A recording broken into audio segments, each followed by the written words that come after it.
राधे राधे महाराज जी। महाराज जी, मैं एक private company में नौकरी करता हूँ, पर घर आने में 3-4 महीने लग जाते हैं, छुट्टी नहीं मिलती। तो फिर जो पहले से मरे हुए हैं उनको उधर जाके बोलता हूँ कि वो मर गया, ये मर गई। मतलब जैसे दादी फूफा कोई मर चुका है, तो आज मेरा फूफा मर गया, आज मेरी दादी मर गई, तो फिर छुट्टी मिल जाती है। तो मतलब ऐसा तो सही बात है, कोई झूठी तो है नहीं। नहीं, अभी अभी मरी है तो 3-4 बार मार देते हैं एक को। मतलब फूफा, मतलब हर तीसरे चौथे महीने में एक बार तो। नहीं नहीं, वैसे झूठ बोल के नहीं तो सत्य में भी तो छुट्टी मिलती होगी। बट वो इतनी सहजता से नहीं मिलती जितना मतलब सच बोलने से छुट्टी नहीं मिलती। सत्य बोलने से तो माया से छुट्टी मिल जाती है यार, तुम कहते हो फैक्ट्री में छुट्टी नहीं मिलती। अब हम तो कभी फैक्ट्री गए नहीं तो हमको तो ज्ञान है नहीं, लेकिन हम ये कहते हैं कि झूठ बोलना अच्छा नहीं है। बोले ना तो कहेंगे जाओ जाओ फटाफट चले जाओ, छुट्टी दे दो। तुरंत मिल जाएगी, तुरंत। सच बोल दे, नहीं जगह ही नहीं आ रहा, नहीं जा रहा, तुरंत मिल जाएगी। झूठ बोल दे, जाओ जाओ चले जाओ। कलयुग का प्रभाव है, झूठा ही लेना, झूठा ही देना, झूठा ही भोजन, झूठ चबेना, कलयुग का एक प्रभाव है। लेकिन नहीं, असत्य संपातक पुंजा, ये पाप है, ये तो पक्का। झूठ बोलना पाप है।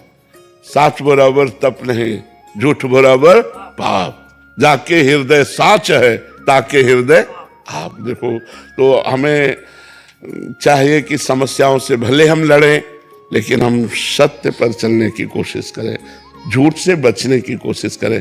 अच्छा, भजन और धाम और भगवत प्राप्ति के लिए झूठ बोलना झूठ नहीं होता।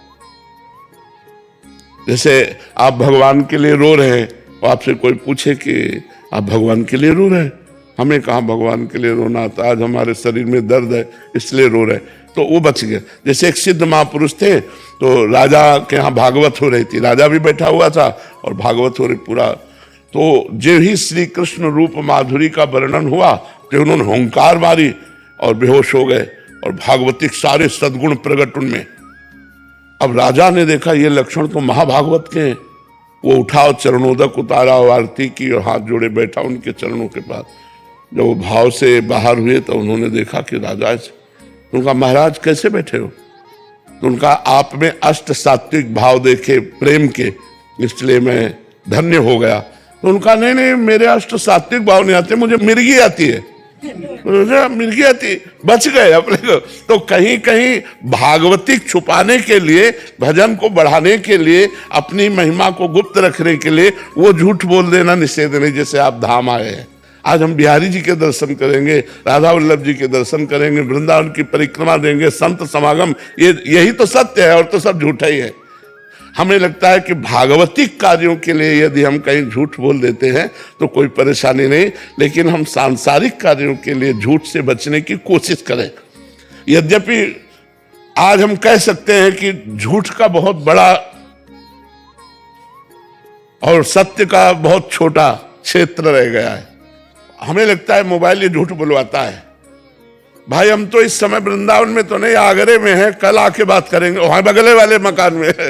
तो ये मोबाइल झूठ बोला। कलयुग का कुछ ऐसा प्रभाव हो गया है कि झूठ की बहुत ज्यादा चलन हो गई, नहीं पता चलता है। अब मानना ही पड़ेगा झूठ को, इस सत्य नहीं तो सत्य बोलना बड़ा कठिन होता चला जा रहा है, बड़ा कठिन होता चला जा रहा है। जहां सत्य पर हमें विश्वास, वहां भी झूठ का प्रवेश हो रहा है।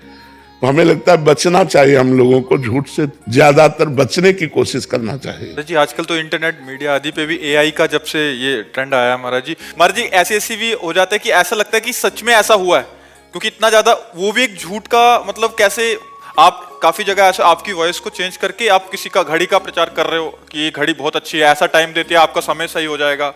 महाराज जैसे कल आपका चल रहा था, महाराज जी 3 दिन से हॉस्पिटल में भर्ती है, समाचार वाले चला रहे थे, मीडिया वालों ने चला दिया ये 3 दिन से महाराज जी हॉस्पिटल। और 3 दिन से हम बड़ी जोर से एकांतिक कर रहे हैं।